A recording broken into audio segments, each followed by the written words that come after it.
Hey there, Anna. Yeah, this is certainly notable. This coming from my colleague Gloria Borger. She spoke to a close source familiar with the matter who indicates that Tom Barrack was interviewed by the special counsel back in December of last year.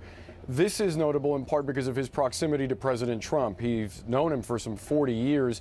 He actually served as the chairman of the inaugural council.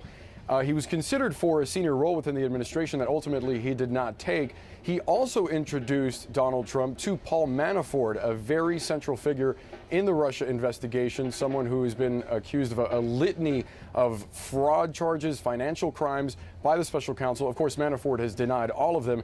He's also close with Rick Gates, a source indicating that the two of them became close during the campaign. Gates has pled guilty to very similar crimes that Manafort is accused of. And from this source, we understand that that was the focus of his interview with the special counsel, the relationship between Tom Barrack, Paul Manafort, and Rick Gates. We are told that he was not asked about his relationship with the president or his role on the inaugural committee. Further, we understand that he was told he was not a target of the investigation. Anna. Renato, first on this news about Tom Barrack, what does it say about the progress in the special counsel probe that he's now interviewing one of the president's closest friends, the chairman of the president's inaugural committee?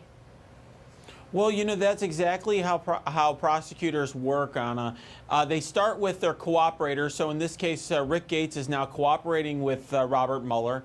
Mueller, you can assume at this point, knows everything that Gates knows, has interviewed Gates many times, and now he's working outward from Gates. So now, you know, he's taking the knowledge he has from Gates and he's talking to people who were connections between Gates and some of the other people he's investigating. In this case, you know, this gentleman was a connection between Gates and the president. And what it tells me is that Mueller is trying to build a case out from Gates. He believes that there's some potential criminal activity that Gates is aware of. That's why Gates got that cooperation deal. And he may be trying to